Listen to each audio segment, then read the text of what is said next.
Ladies and gentlemen, welcome to Southpaw's Tales from the Bar Stools, Season 2, Episode 2. Fun fact, exactly 1 year ago tonight, was when we had our very first guest, Dr. Rob Garcia, on. We don't have a guest tonight. We're actually going to be covering some really cool stuff. We'll go with that in just a moment. But happy anniversary. Yeah, happy anniversary. I'm your host, JD, and to my right is my hot and funny wife, Kat. Yes, I am. Yes. Yeah. Oh, so this is kind of going to be the Cat show tonight because she did a shit ton of preparation. I did a lot of research. I did not. But I did this research like a week and a half ago, because I thought we were going to pre-record a while back. But because of our schedules, we're having to pre-record a little. Not just our schedules. We have a 6-year-old that likes to split his chin open and that too, and wind up in the emergency room. So hopefully I don't have to read my notes, and I've got it down. I'm definitely reading my notes. But I might have to actually news reporter it. But I'll try to make eye contact and make you feel important. So tonight we are calling this episode the Lover's Lane Deathwish. You'll find out why. That's also the name of the drink that I invented for tonight. Yes, it is. I'm going to go ahead and start getting the stuff together. You want me to explain the show? Well, Kat explains the show to you. Yeah. Perfect. Okay, so the reason we're having this particular show is because recently a man named Gary Francis Post died near the Sierra Mountains, and a group called the Codebreakers, which are a bunch of military, police officer, FBI agents that are all mostly retired. They're like a group of sleuths. Said that there was an overwhelming amount of evidence in this guy's house that is proving that he was, in fact, the Zodiac Killer. Or was he? Probably not. So what this show is going to go over is basically the known murders, the letters, the potential murders, and the speculated killers of the Zodiac Killer, because he is, as you know, the most prolific unknown killer of the American Not the most history. prolific. I mean, in the grand scheme of things, he didn't kill the amount of people like the Night Stalker and Ted Bundy. No, of course not. No. But his mystique and the fact that he taunted as much as he did and still got away with it. Absolutely. His arrogance. Normally, arrogance gets these guys caught, and it was kind of his staple. And he never, or she, he or she. Let's be woke. Yeah, here how on this dare show. you? How dare you? So tonight's drink is called the Lover's Lane. All right, Deathwish. give it to us. You're gonna have 1 ounce of vodka. We're using Tito's because they don't pay us. It's what's in our liquor cabinet. I like it for my martinis. I'm a martini drinker, not a gin martini. How dare you, filthy bastards who drink gin? No, I am a vodka. Gin tastes like Aquanet hairspray from the 80s. It tastes like my older sister doing her hair before school. We love you, Kathy. Hired a hair close to Jesus. Then you're going to do 1 ounce of white or silver rum. I got this aged rum on a whim because they ran out of rum silver. This is a Cruz, Cruzan.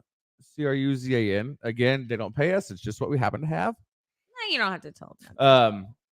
Then you're going to do equal parts, 1/2 ounce each of lime juice and simple syrup. If you don't have simple syrup, you can easily make it by just putting equal parts sugar and water and just boiling it until it goes into solution. When going into solution means that you cannot separate the parts once they're together. So JD said that the Zodiac Killer didn't kill as many as most. There is 5 confirmed kills from the Zodiac Killer. He's claimed many more. He's actually claimed 37 victims. So you're going to top it off with 3 to 4. You ran out of cherry juice. Hold on, I'll be right back. No, there's a little bit. No, there's not. So you're going to top it off with 3 to 4 ounces of lemonade, just depending on what size glass you got. We got pint glasses here. Also depends on what kind of ice you're using. And Kat's trying to break stuff. There's the cherry juice in the cherries, baby. So then you're going to drizzle around the top some grenadine or cherry juice. We got cherry juice because we're ghetto and we go with what's on sale. I'm back. Hi. What have you been up to since I But left? it's pretty much just going to emulate the blood being shed on Lover's Lane. Wow, that was real creepy. Real That's creepy. what it is. And then good for you, man. garnish with a cherry. I'm not big on maraschino cherries, so anytime we get something with it in it, I give it to JD. So thank you. Looks real pretty. Look, everybody. Looks gorgeous. I'm gonna give JD my cherry because I couldn't give him my cherry. I've had Not that. No. Okay. Not like that. So JD's gonna be doing the sponsors here once he has well, taste it. given a and plethora. Tell me what you think of this drink. Well, I've had it. He made it the other night for me. That we pre-gamed a little bit before. We really did. And then he said, "Drink it fast. We're about to start." I'm like, "Okay." This has multiple alcohols in it.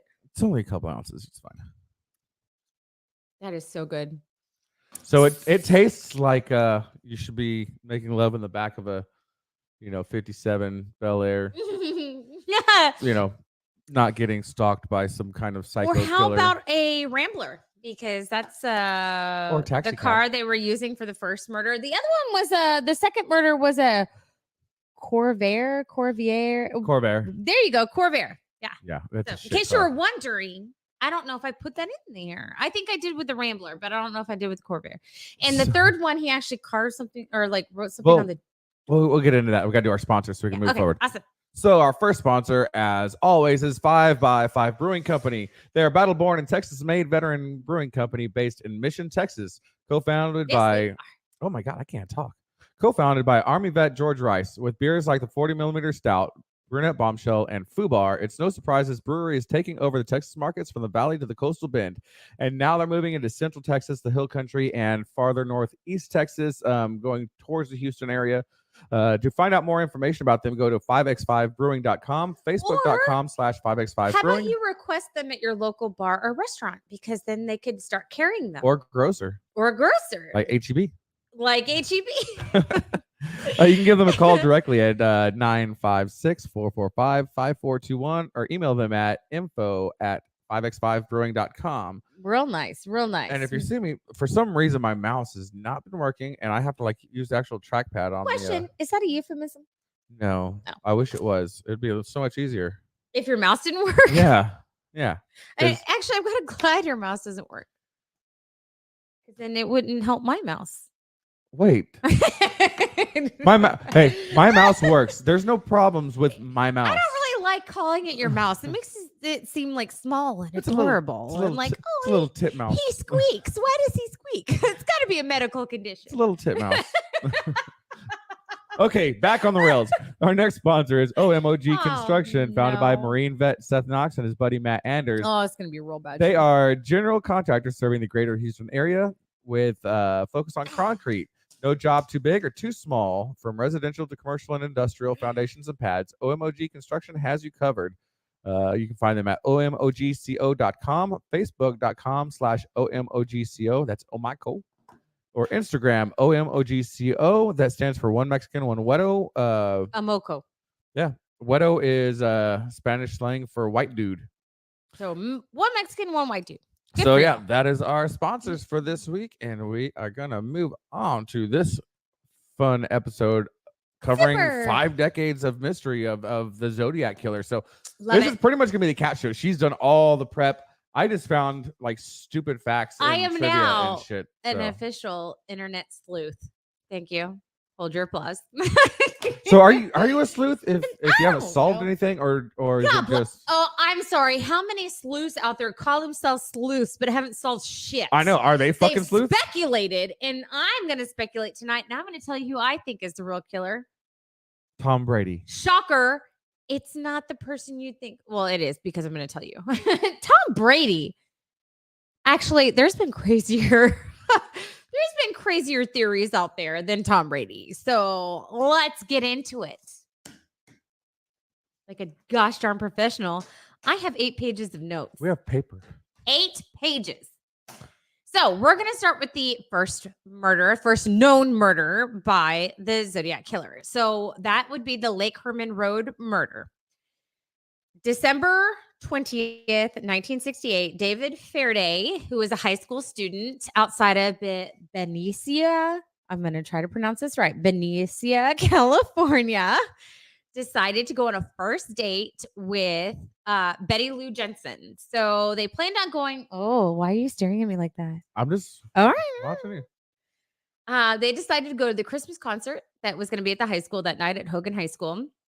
So he picked her up, and plans kind of like warped and modified a little bit. So instead of going straight to the Christmas concert, not yet. Calm down. They went to a friend's house, hung out for a little bit, went to a local restaurant, had dinner, did go to the concert that started at 10. It started at 10 or a little bit before 10. And they didn't stay long. So they left by 10 o'clock and made it to the Lake Hermann Road. It's like a park area. It's actually next to the water treatment plant. You like kind of pull in. So there's like double gates. It's the lovers. So you're making out. It's the lovers lane. The lovers the lane is next to the shit plant. Yes. Hey, hold your breath. Like Let's go make out. Hey, look, any stanky ass girls, that's the place to hook up. I'm just saying. Yeah. So yes, they did actually wind up going to Christmas concert by some accounts. But they weren't there very long before they decided to bolt and go to Lover's Lane. So they got to Lover's Lane around 10:15. So sometime between 10:15 and 11 p.m., this by forensic evidence, of course, because unfortunately both Faraday and Jensen didn't make it. By forensic evidence, a car pulled up behind them. The person came to the passenger side of the vehicle, and they requested Jensen get out of the ar. Betty Lou Jensen got out, and as David Faraday was exiting the vehicle, he was executed, shot once in the back of the head with a .22 caliber pistol, and died instantly. Betty Lou panicked. She ran and was shot in the back 5 times. So that's crazy because a .22 is generally not used for murders. Well, good for you. I'm so glad that you can. I don't know. They found shell casings. They found boot prints, and several times that day and evening, various witnesses saw a white 4-door Impala parked there. At one point, one of the locals even went up to the vehicle to see if someone was inside the vehicle, because like I said, it was by an open gate next to a water treatment plant. So they're like, whoa, by like the water department. So they're like, whoa, what are you doing here? And no one was in the vehicle. So they're speculating that was the vehicle used by the killer, since it was only that day they'd seen that vehicle, and they'd seen it by various witnesses through the day. But at 11 p.m., a local named Stella Borges, she actually found the victims. Both of them were dead on the scene.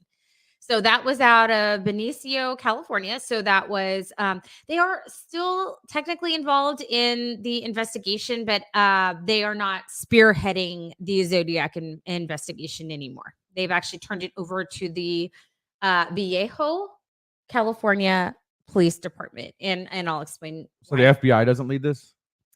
That's the thing. No, I haven't seen anything. Like, I know that the FBI was involved at some point, but like they aren't spearheading this investigation. This is a cold case that was actually shut down in like 2004 or something, and then was reopened a few years later in 2007. So this is a cold case. So this was closed. Okay, so let's just put all this in perspective right now. So this was 1968. 1968. Let's say the youngest the guy could have been would be, just to keep the math simple, let's say 20 years old, right? Great So example. 68, 78, 88, 98, 08, 18. So that's 50, that's 70. So the dude is, if he was alive right now, has to be at least minimum 72 to 75 years old. Okay. And that's saying that I believe that's saying if the killer was young when he made the first kill, or the first known kill. Yes. So Gary Francis Post was, I believe, 78 or 80 when he died. So in 2018. So just to give you a perspective of things, not to say he's it, just to give you a perspective. So that was the first known murders. Both of them died. That's two of his known victims. And I'll explain later how they know they were the same victims of the Zodiac Killer.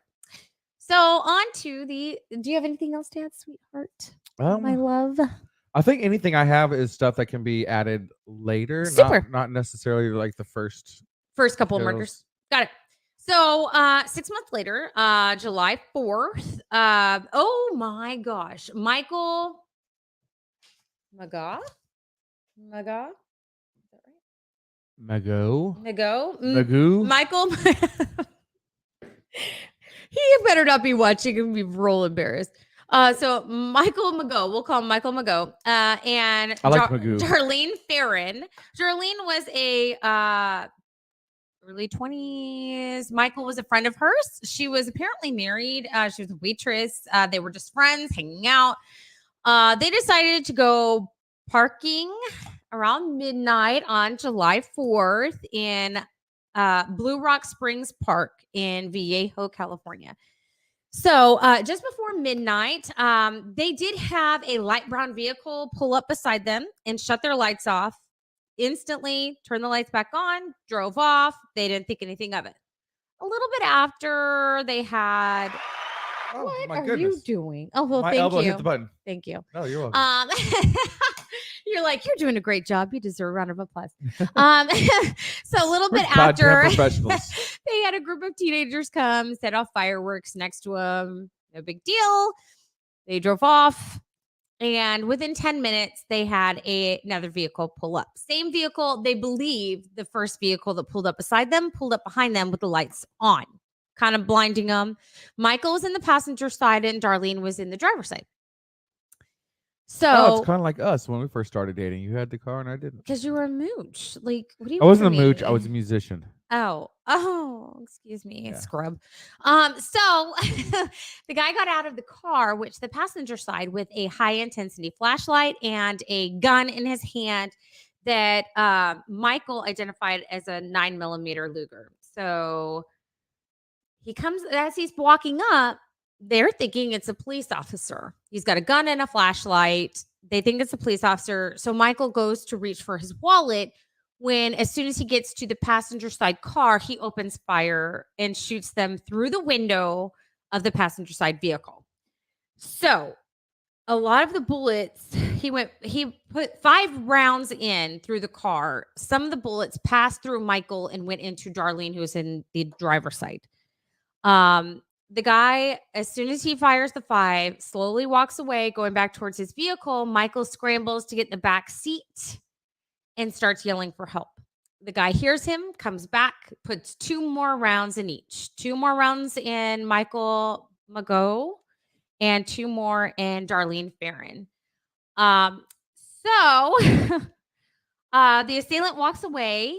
He gets in his vehicle, drives off. According to Michael, he screeched his vehicles, but, like screeched his tires getting out of there. But later the Zodiac Killer's like, no, I drove off calmly.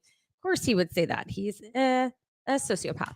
So around 12:40 a.m., the killer actually went to a payphone right around the corner from the police station and within a half mile of Darlene's house, used a payphone to call the police station.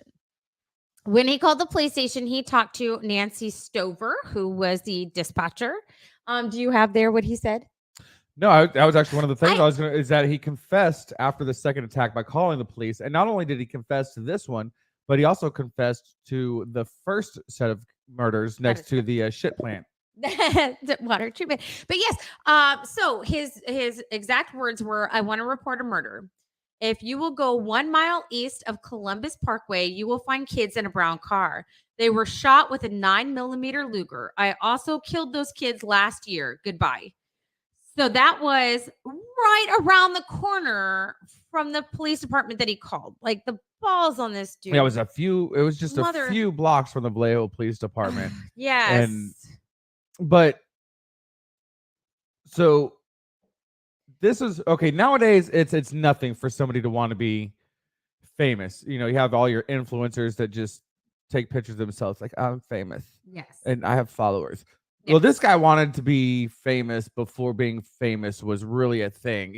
As far as the only people that were famous back then were movie stars and rock and roll stars, and that was pretty much and like politicians, things like that. But outside of that, you didn't have normal everyday people become being famous. crazy. Yeah. or becoming Being nuts. So famous. So this guy wanted to be viral before being viral was the thing. Yeah. Got it.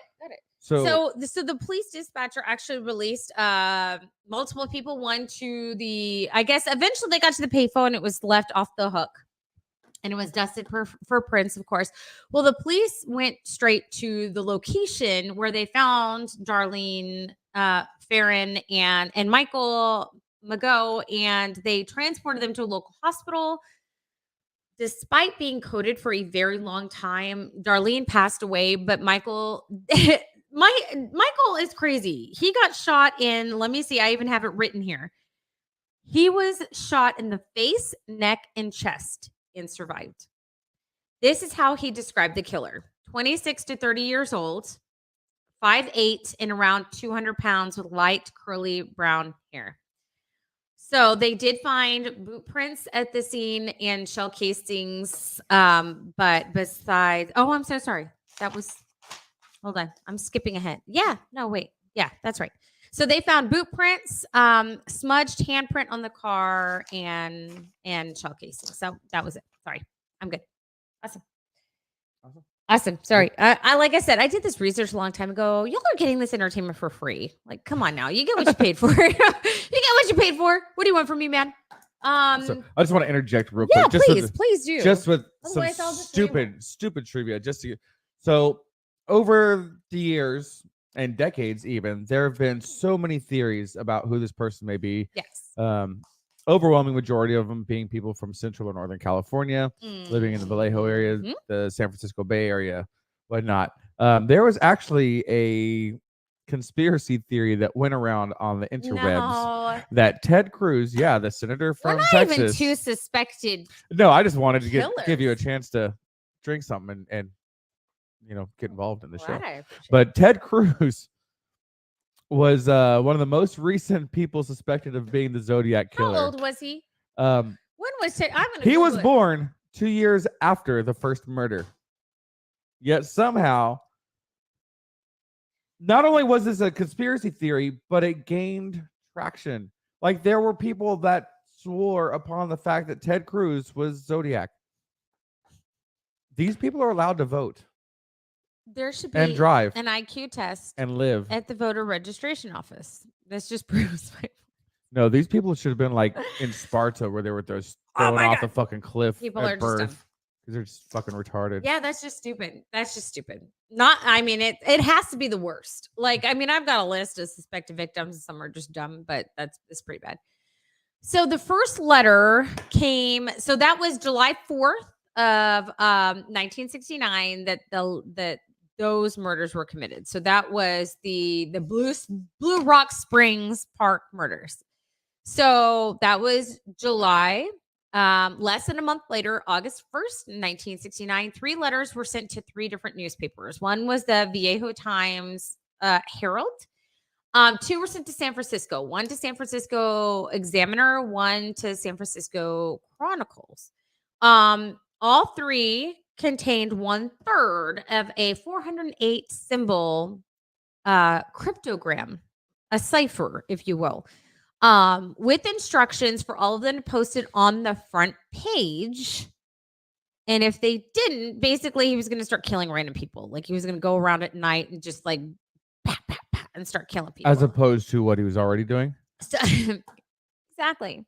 So the Vallejo Police Department, the police chief more particularly, didn't believe that this was from the killer. So he told the Chronicle, the San Francisco Chronicle, to publish it, but publish it on a separate page. So they put it on page 4. So basically to challenge him.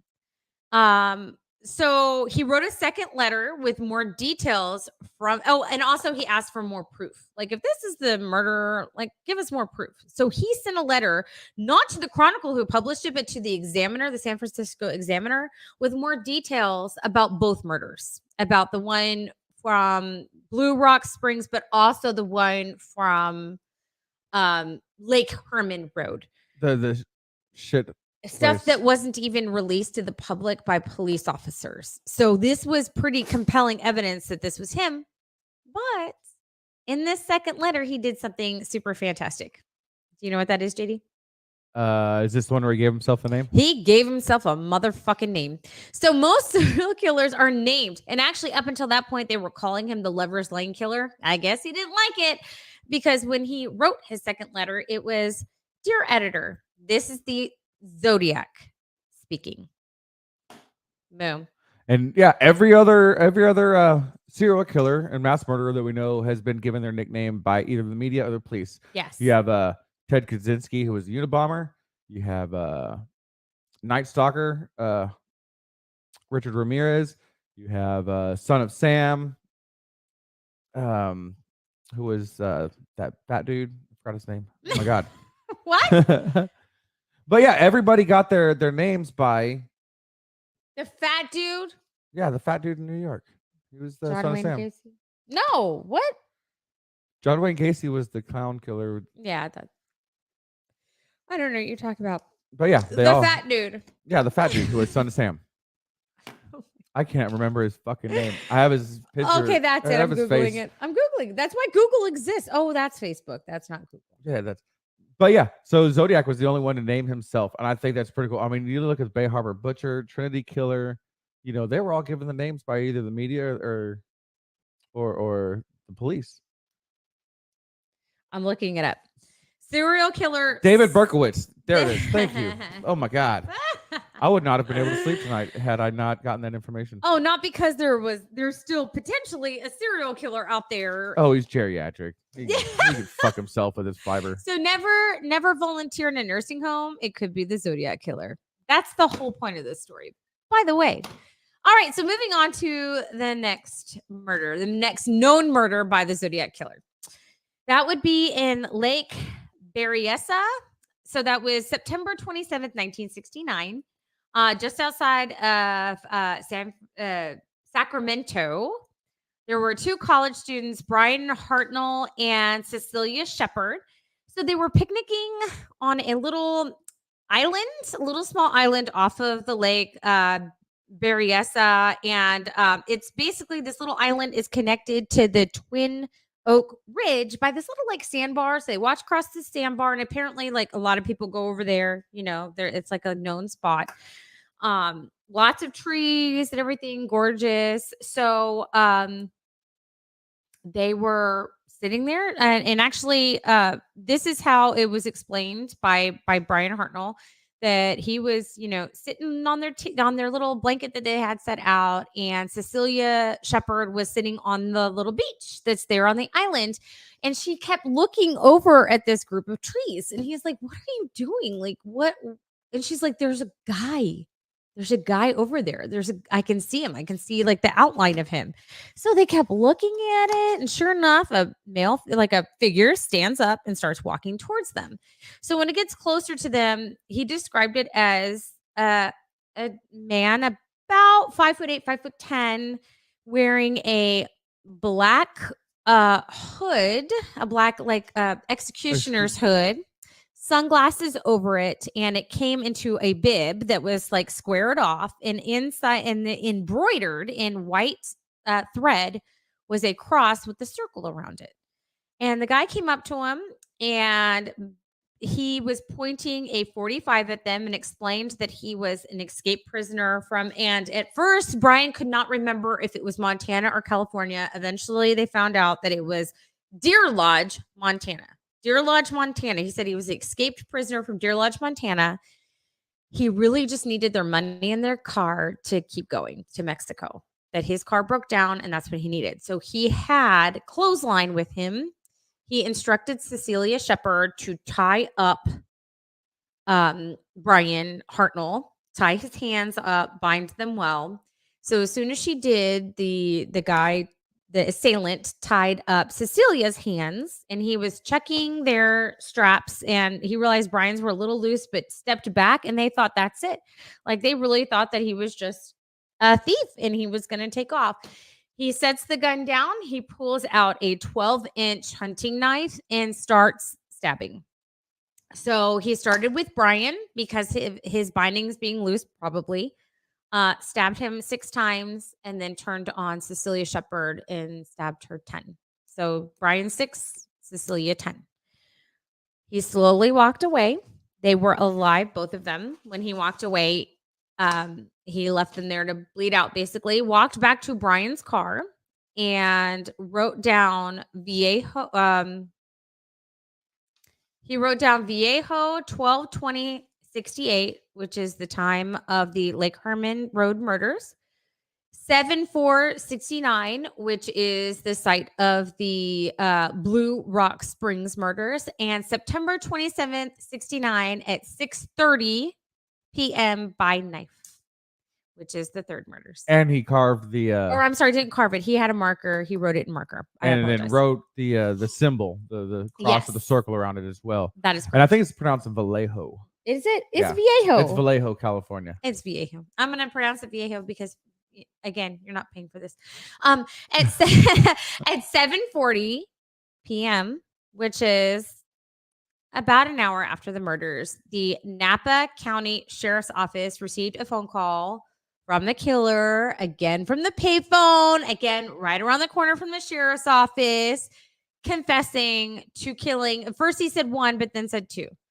I want to confess to committing a murder. Nope, 2 murders. Told him the generalized location. At the time, he was calling, a man and his son that were fishing nearby heard screaming. They went and found both of the victims on the ground. They got a hold of the Rangers that came out. Cecilia died 2 days later in the intensive care after fighting for her life. But due to her injuries, she did succumb. And then Brian Hartnell actually survived to identify at least somewhat of the victim. And again, third murder set and third time boot prints. At this point, the police officers speculated the boot prints actually looked like military boots. So that was the first time that it was like, you know what? These actually look like military grade boots. And when they compared it to the other 2 crime scenes, the size was comparable. And so was the imprints. So all of them, they were like, this kind of looks like military boots. I don't know if you were planning on covering it, but yeah, it was later found that they matched the soles of Navy boots that were issued, and there are Navy bases. So it could have gone one of several ways where these boots ended up in a military surplus where somebody purchased them. Yeah. Or it could have been a Navy individual himself. Exactly. Which, yeah. But one of the things about the forensic evidence that they couldn't get was his fingerprints. And even in one of his letters, he says, you're never going to find my fingerprints because he used model airplane glue on his fingers.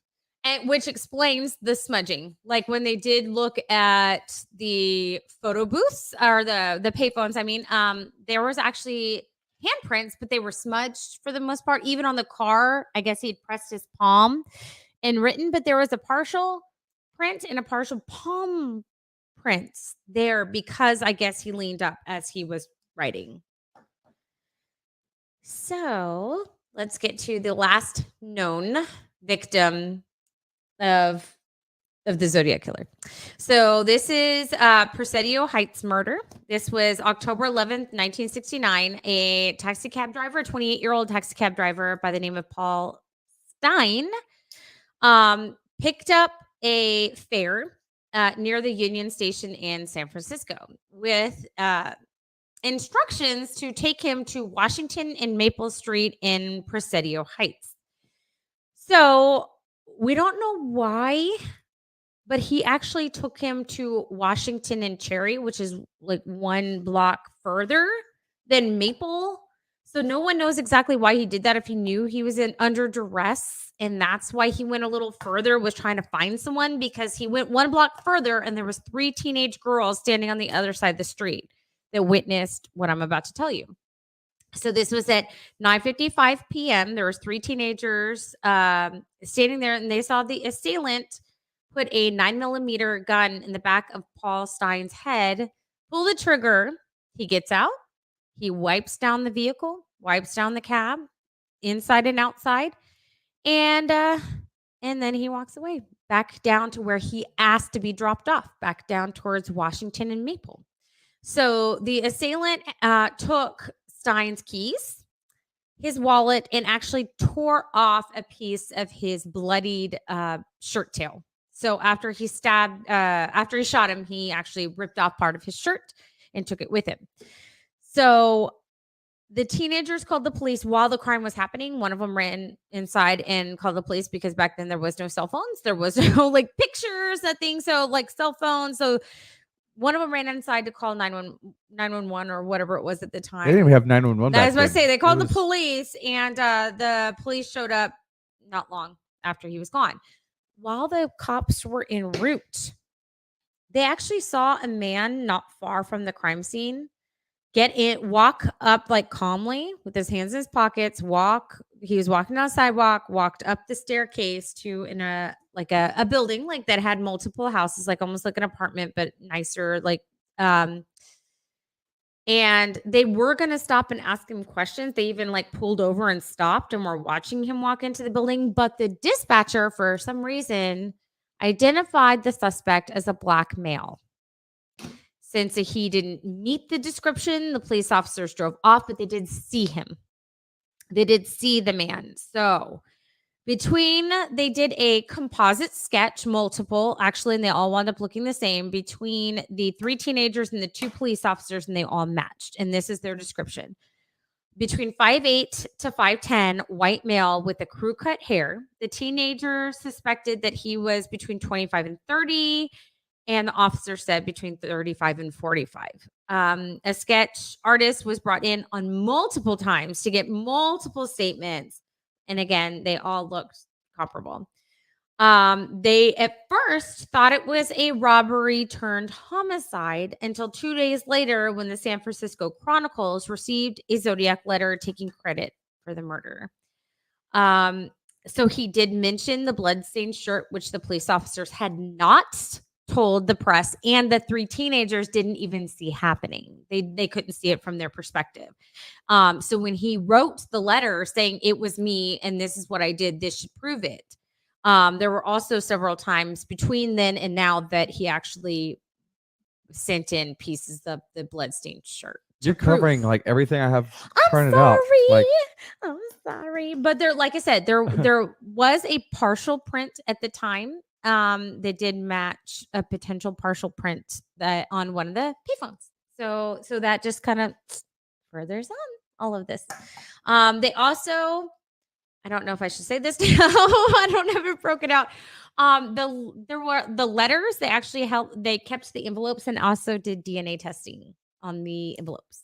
So because he licked the envelopes like a dumbass. Well, there wasn't DNA back then, so it wasn't that he was being a dumbass. It was just like, but they kept it. But they kept it because they were like, okay. But eventually, they did get DNA off of it. So after this, these are the known murders by the Zodiac Killer. After this, he actually did send in various letters, lots of cryptograms. So he threatened to blow up a bus. He said that he gave basically what do you call it, like where it's like this latitude, this longitude. He gave like an exact location of a bomb that was, or not really, yeah, like he gave coordinates of certain things. He also gave I'm going to plant a landmine and in 2 years someone's gonna step on it. He also wrote a letter saying that he'd shot another man in a parked car with a .38. 2 days prior to that, Sergeant Richard. Hold on. Am I taking all your shit? No, just real quick. So he shot somebody with a 22, 9mm, 45, 38, and he stabbed some people. Yeah, and yeah. I really wish I lived back in the 60s because obviously, way easier to get guns. Firearms were inexpensive enough to where you could own multiple calibers and not.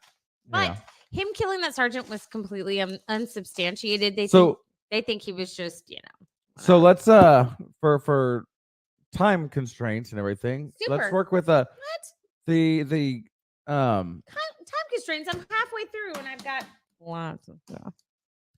No, we need to start working with the suspects. And not yet. First, we got to go over the potential victims. So in his letters, he actually did talk about 37 victims. But before we get into that, because I am on continued letters, we're going to go over some of the ciphers that they've had through the years. Did you want to talk about that one? Did you have it on there? No. Okay, super. So several have been deciphered through the years. One said, I like killing people because it is so much fun. It is more fun than killing wild game in the forest because man is the most dangerous animal of all. This, they believe, came from a book called The Most Dangerous Game, where a guy actually takes people out to his island and hunts and kills them. So that's one. Another one said, they deciphered and it said, why not me? There's another one that said Labor Day fine 45.069 Nort. He misspelled a lot of things. 58.719 West. And it said wipe out a school bus. That's where apparently the location of where he bombed a school bus is going to happen. Never happened. Maybe his bombs didn't work. Maybe he's just shitty at his job. I don't know. There was one that so this one was in theory deciphered, but it didn't make sense. It said, my name is, and it was Kayr. So then it caused a lot of speculation that he misspelled Kane, his own last name. And that leads eventually, and I'll bring this up later, to one of the potential suspects. Just saying. All right. You want to get to the potential victims? So before we do that, the majority of the letters he did were all in ciphers. It wasn't just ABCD. It was shit that, and they were all cryptos. Like the first cipher was actually solved by a teacher and his wife. That's true. And they were the ones that brought up the movie and book, The Most Dangerous Game, that led them other directions. But yeah, it was actually just a teacher that saw the stuff in the newspaper. It was like, hey, I can figure this shit out. He deciphered it from home. That's within a few days. That is freaking impressive. Very impressive. Good for them. So, potential murders. So, the Zodiac Killer has claimed 37 victims, but nothing has been completely substantiated, which is why it is on this list. There's some that maybe should have been substantiated based on evidence, but we'll go over that. So one of them is Robert George Domingos. He's 18, and Lydia Faye Edwards, 17. They were shot and killed on June 4th, 1963. So this was 5 years before the first known killing. It was on a beach near Gaviota. Not right. There were some very specific similarities between the murders of them and attacks by the Zodiac Killer on Lake Berryessa. So they were thinking that maybe it was the same killer, same thing, stabbed. But these people were actually bagged up, and he actually tried to burn their bodies. But he was unsuccessful. I guess whoever this killer was, he didn't do a real good job of burning the bodies. He failed fire starting in Cub Scouts. I'm like, all right, whatever. The most prolific, the most well-known potential Zodiac killing was Sherry Jo Bates. So Sherry Jo Bates left her house, went to a library to do some research for school, and she left the library at 9 p.m. That's when it closed. Walked to her car. This was October 30th, 1966. So less than 2 years before the first known murders by the Zodiac Killer. So she was a Riverside college student. This was in Riverside, California. Bates' possible connection to Zodiac only appeared 5 years later after her murder, when he wrote a letter to the San Francisco Chronicles saying, I do have to give credit to stumbling across my Riverdale activities, but they are only finding the easy ones. There are a hell of a lot more down there. So that was in March 13th, 1971, that the Zodiac Killer wrote this. So she was actually stabbed so many times, the person almost completely beheaded her. Almost. Was he stabbing her in the neck? Yeah, just the neck. Hey, okay, I'm gonna bring out Harry Potter.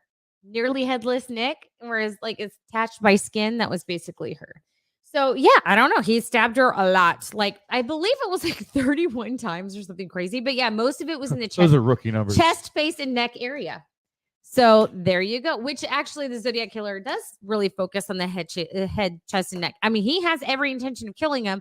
We just had a couple of dudes get real lucky, but mainly it seems like he's focusing on women. So yeah, that was a potential one. And like I said, he kind of took credit for it. So there was another person who was actually in the list of potential suspects that they thought was the Zodiac Killer because they thought he was the most closely related to Sherry Jo Bates as far as being a like psycho ex-boyfriend type of situation. And they thought that he was the killer of her and thus the Zodiac Killer. But the DNA testing and hand and fingerprints for the Sherry Jo Bates or whatever and the Zodiac killings, they didn't match up. He didn't match up to anything, basically. So there you go. So he was deemed not the killer. But the reason they aren't blaming this on the Zodiac Killer, even though he took credit for it, was because the partial palm, or like, I don't remember. There was some evidence they found at the crime scene of Sherry Jo Bates that they said didn't quite match up. And I believe it was a partial palm print. That they said didn't really quite match up to the Sherry Jo Bates and like the Zodiac killing. But they also took it off a phone booth. So there's a lot of people who use phone booths. Yeah, there's so the outside of a car. Yeah, and he took credit for it. Phone booths. There's palm prints and fingerprints and all kinds of shit from so many people. Exactly. Plus, he was already seen at the taxi, wiping the car down. Mm-hmm. So yeah. So he's generally. But the fact that he took credit for it, and the fact that he took credit for it, it's like, they believe it was his first. And they believe that's why he stabbed her so many times. He wasn't sure how much it would take to kill her. Probably the emotion. And yes. The adrenaline. And they also believe it's spontaneous. So we're going to get back to that. So Donna Ann Lass, who's 25, she was last seen on September 6, 1970. So this was after the actual known killings of the Zodiac Killer. So this was in this on the state line of Nevada, California-Nevada state line. There was a postcard bearing an advertisement for the Forest Pines condominiums, which is near Lake Tahoe, which is where this is. And he pasted letters onto it and sent it to the Chronicle on March 22nd of 1971, which was not a year past this, but months past this. But no evidence has been recovered. The body has not been recovered. What they did find, believe it or not, why are you looking at your phone? I'm talking to you. Your son is texting me. Okay. So what they did find was a fake grave site. There was a tombstone with her last name on it, and there were rocks. So they took the rocks out and dug. There was no body there. So they never found evidence. They never found a body. So no one really knows what happened to Donna Ann Lass. Nobody. Even to this day, it is a cold case. But they are saying that there wasn't substantial evidence to prove it was the Zodiac Killer. The next one is, and this one, the victim herself believes it was the Zodiac Killer. And that's why she's on this list. So let's get into this. So this is Kathleen Jones. She was a 22-year-old with her 10-month-old daughter, and she was also pregnant at the time. She was driving down Highway 132, and some car came up behind her. And like, this is out of Modesto, California. Came up behind her, flashing his lights. Like, what is going on? So she pulls over, and the guy gets out of the car, comes up to her door, and says, "Hey, your back right wheel is vibrating. Like, it looks like it's gonna fall off. Like, so I'm willing to fix it for you if you're okay with that." And she was like, "Yeah, that would be great. Thanks." So she doesn't get out of the car. She rolls back up her window. He fixes the tire, and she like waves and then takes off. About a mile down the road, not even, her wheel comes off. Same wheel he was fixing comes off. He's behind them. "Hey, wanted to follow you for a little bit, make sure everything was okay. I saw your wheel come off. I can take you to a local garage." And she's just like, "That would be great. Thanks." So her and her daughter, her infant daughter. I would have been like, "Yeah, thanks for fixing it the first time, dick bag." So she gets in his car and he starts driving. And he keeps driving, passes multiple gas stations, multiple like car places, and she starts getting worried. So she's trying to get out. He's got the doors locked. He takes them on a basically a joyride in a direction that she's not even aware of. But it's around the Stockton and Partisan area of California. He's taking them for a drive. So this is the thing. He basically takes he takes him for an hour and a half past all of these places, and so she thinks she's gonna die. But yeah, so she pulls. So anyway, she somehow escapes, and oh my gosh, this is terrible. I'm like, I don't have my notes for this one with me. Oh, But anyway, for shame. her and her daughter somehow escape. They get to a police station, and when they get to the police station, she saw sketches of the Zodiac Killer from the Paul Stein case and said it was the exact same person. So this is the thing that's why she thinks it is. As soon as she saw the sketches, she flips the fuck out and was like, that's him. That's the guy. But she somehow escaped, thank God, got to the gas station or got to the police station. And when she saw the sketches, she was like, that's him.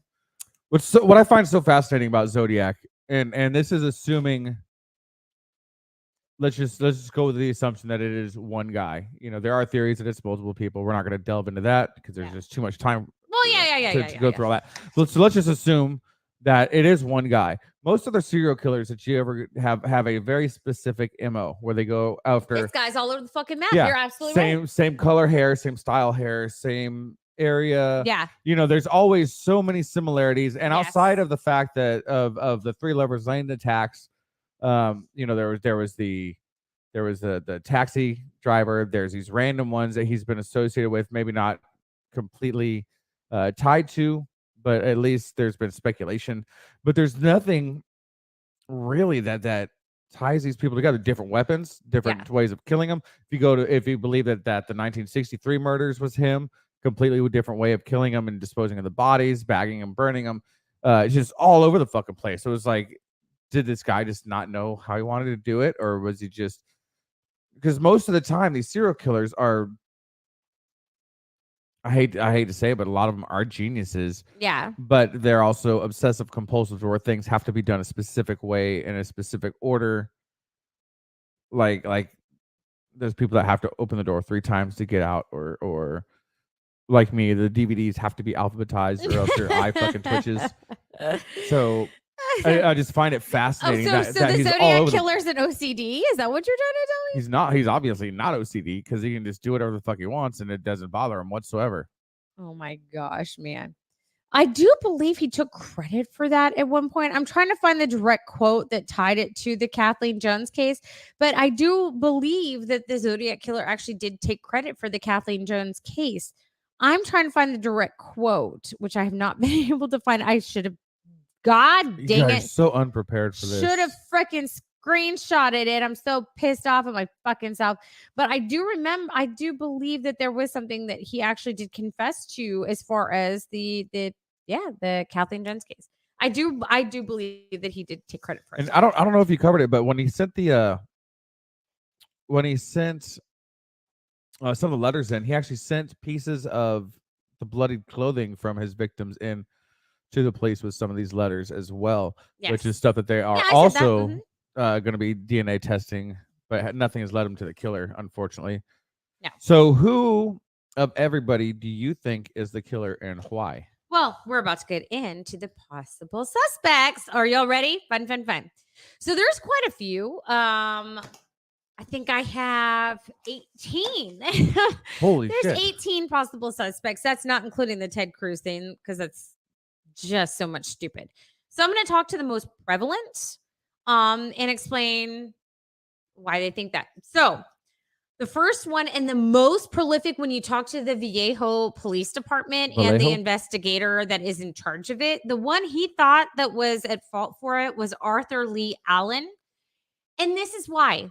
There was no evidence. He just said what's his name? Detective Tushi. He said when he met him, as soon as he met him, he knew he was guilty.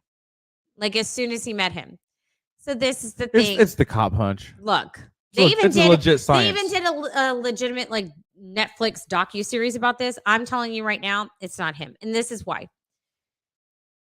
Not one victim of the Zodiac Killer was sexually assaulted.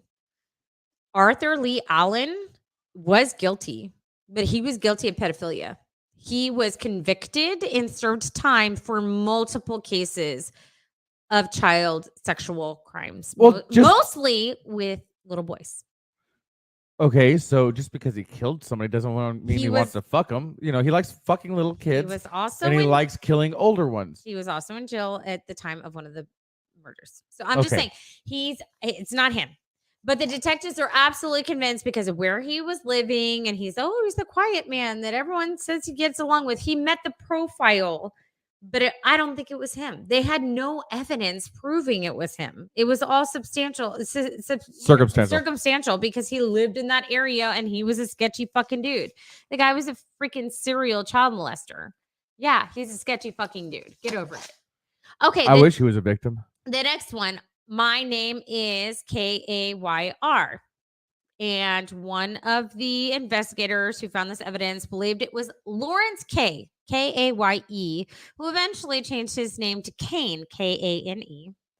So this actually ties back into the Kathleen Jones case. She claimed to be abducted by the Zodiac Killer, but Kane looks like the sketch, so they put him in a lineup. So when she saw him in a lineup, she's like, yeah, he kind of looks like that guy. So they're like, oh, she identified him. No, I didn't say it was him. I said it looks similar to that guy. And he looks similar to the Zodiac killing picture. So she identified the fact that it looked like this guy in a lineup, and they ran with it. So this patrol officer, Don Faulk, who's possibly observed the Zodiac Killer following the murder of Paul Stein, said that Kane closely resembled the man that they encountered. So let's and this is the thing. Kane closely resembled Kane worked at the same Nevada hotel as another potential victim. That's Donna Lass. Donna Lass was never proven to be a Zodiac Killer case. So he worked at the same hotel as a potential murder victim. I think is he a murderer? Maybe he killed Donna Lass. Maybe he tried to kill Kathleen Jones. You're talking about two cases that weren't even proven to be the Zodiac Killer. Two separate cases, not even confirmed to be the Zodiac Killer. So to me, could he have killed Donna Lass? Could this be a separate case? Yeah. Does it automatically make him the Zodiac Killer? So let's just just go back to the name being misspelled. And y'all can go and research just look up the deciphered things. Welcome back. Oh, It zoned down. Look up the deciphered letters that have been decoded and everything like that. And using a 340 cipher isn't something where it's simple as okay, plugging them in and there's a lot of steps to make one single letter. So having typos would be pretty common. Yeah. So you think it was Kane? I think it's possible using that. I don't. Circumstantial evidence. I don't. Of course you don't. I have my own theory. Of course you do. Ding. Okay, so there was others that I'm not really going to get into just because I don't think the evidence was there. I think it was all circumstantial. I don't think that there was anything finite. I don't think there was anything definitive that would honestly in my brain say, you know what, this guy could be a fucking killer, except for a few. In February 2014, it was reported that Louis Joseph Myers had confessed to a friend in 2001, 13 years prior, that he was the Zodiac Killer. After learning that he was dying from cirrhosis of the liver, he requested that his friend named Randy Kinney go to police upon his death. 13 years later, he dies. Robert Kennedy goes straight to the police. So Myers died in 2000. Oh, I'm sorry. Myers died in 2002. He didn't go straight to the police. He waited a few years because I guess he didn't believe him. I don't know, because it's his friend. It's his best friend. Like, who thinks their best friend's a fucking serial killer? But Kenny alleged that he claimed that since 2003 he was trying to get a hold of the police, but no one took him seriously. But in 2013 or 14, that finally someone was willing to listen to him and report it. But he's claiming he went right away, but he's also claiming that like no one was taking him seriously. There's pretty substantial evidence. I mean, not evidence per se, but there's some sketchy shit here. So there are several potential connections between Myers and the Zodiac Killer. Myers attended the same high school as the original victims, David Faraday and Betty Lou Jensen. So boom, the original known victims of the Zodiac Killer went to the same high school as him. That's pretty intense. That's circumstantial. Try again.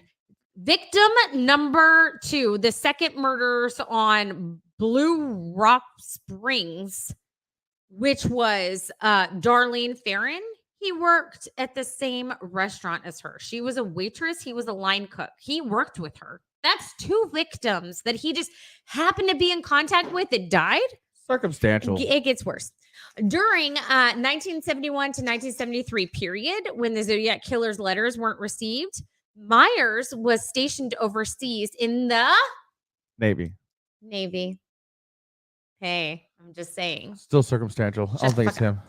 Kenny says that Myers confessed to targeting them because he was pissed off. He had a girl break his heart. And so anyone who was in what seemed like in flagrante, and he basically targeted lovers' lanes to kill people who were banging because he wanted revenge because he had his heart broken, basically. And flagrante means a banging. So does it now? So and he lived in the areas, everything lined up, the boots lined up. Of course, he died, and they didn't take him seriously for 10 years. So his body has been in a fucking grave since then. So it's not like they've exhumed the bodies, checked fingerprints, DNA, anything like that. So, and in fact, to this day, he's like, I don't think they're actually taking me seriously and actually taking him as a potential suspect. So while officers associated with the case are speculative, they believe the story is credible enough to investigate, but have yet to pull the body up to take any evidence whatsoever. Well, there's a lot that goes into I get that. A body. Even if there's no family, is, just going through the state and the counties. But that was 2014. They finally listened to him. 2014. They've had years to get approval to exhume the body. Like, this is a potential Zodiac Killer. So that is the one that I honestly, and I think it was him. Like, who confesses to a murder they didn't do? That is nuts. Like, who does that? And the fact that happens more often than you'd think, though. That he was there for the first 2 known victims, that's crazy talk. I mean, every time there's crazy, newsworthy murders, there's people that are claiming it because they want their 15 minutes. Honey, he told him in 2001 and told him not to tell anyone until he was dead. It just adds a mystique. It gives him some. He's gonna die. It gives him some kind of legacy. This was over 30 years after the crimes were committed, and he's like, "Hey, by the way, I just need to tell somebody because I'm dying of cirrhosis of the liver. I need to tell someone that I'm the Zodiac Killer." So he dies a year later, and this guy tries and tries and tries and tries to get someone to take him seriously and tries. No one will listen to him. And finally, in 2014, they do. So what happens if the guy that died didn't tell his buddy anything? His buddy's just like, you know what? I'm going to make up this fucking story. I think the evidence in and of itself is... It's all circumstantial. It is, but it's pretty compelling. Compelling, but... Compelling. Would it hold up in court? No, but that's why they need to exhume the body. No, I'm not done. Oh, you're not done. No, I have to go through Gary Francis' post. That was the whole point of this. So shut the fuck up. Okay. You turn that stupid shit off. Last one, and this is the reason I started this fucking show, even though he's trying to cut me off like it's the fucking Emmys. On October 6th of 2021, the Case Breakers, an independent group of 40 former law enforcement from military, police, FBI. So they're these like internet sleuths. They claim that this guy, Gary Francis Post, he died. So the Case Breakers have requested that the police test the Zodiac Killer's DNA evidence and fingerprinting to match Gary Francis Post. When the guy died and they went through his house, his stepkids that said that he was very abusive to their mom, that he always had like this posse around him, all these different kinds of guns. They even saw him create a bomb, like a pipe bomb, and he turned it into like a functional fucking bomb. They said he was crazy. So they were investigating his house. They called these Case Breakers or whatever. He had a dark room in his house, a hidden dark room in his house. These Case Breakers are claiming that the pictures in and of itself prove, without a shadow of a doubt, that he's the killer. Let's add a little extra oomph on top of that. Are you ready? Okay. A potential victim, not a confirmed victim, Sherry Jo Bates. At the scene of the crime, they actually found a watch covered in paint, house paint. Random house paint, random watch, couldn't be traced, but they did get a hair off of it. They did get DNA evidence off of it, but they didn't get any other evidence off of it. And of course, they didn't match anything. They didn't have a database back then. It didn't match anything back then. So Gary Francis Post was actually a house painter. So she thinks that lines up. So we've got the watch. We've got whatever's in the dark room that they're not freaking telling us. So also, he had an exorbitant amount of guns. Before his passing, he knew he was going to die. And so he started giving his guns out to friends, neighbors, everything. The Case Breakers have talked to the police. They want DNA evidence taken from his home. They want the pictures from the dark room taken into evidence. And they also want the guns to be tested for potential murder weapons. The police have said we're taking it into account, but they have not released official statement because, of course, that would be unfair. And I completely understand. That would be unfair to the victims and their families and everyone by saying speculatively, this is him, So they said that they're going to be investigating, but they also said that about my guy, who I think is the actual killer, which is Luis Joseph Myers. So same thing. We're going to look into it. They have not released anything. And the problem is just going by the letter of the law, actually getting warrants to do certain things. You can't just use. Yeah, they went to the same high school. Yeah. And he worked with another one of the victims. The circumstantial stuff, it's really hard to get a warrant to actually go and chase things. Gary Francis Post was in the Air Force. He wasn't in the Navy, but he was in the Air Force. So they said, oh, look, the boots. He's innocent. He's in the Air Force. Oh, dear God, man. But they were like, oh, the boots will match. He's in the Air Force. It's kind of similar to the Navy boots, right? It's, you know what? They're trying to show pictures of him right before he died and try to compare it to the sketches from 40 years ago. It doesn't work that way. So when they're comparing the pictures, I don't see it, but I wouldn't see it. It's 40 fucking years difference. Like, use a picture from back then. Like, it's crazy what they're trying to do. Yeah. Yeah. So you think it's that dude? You think it's the dude? I think it's Myers. And I'm sorry if his family is out there, and I'm just saying that it's pretty compelling.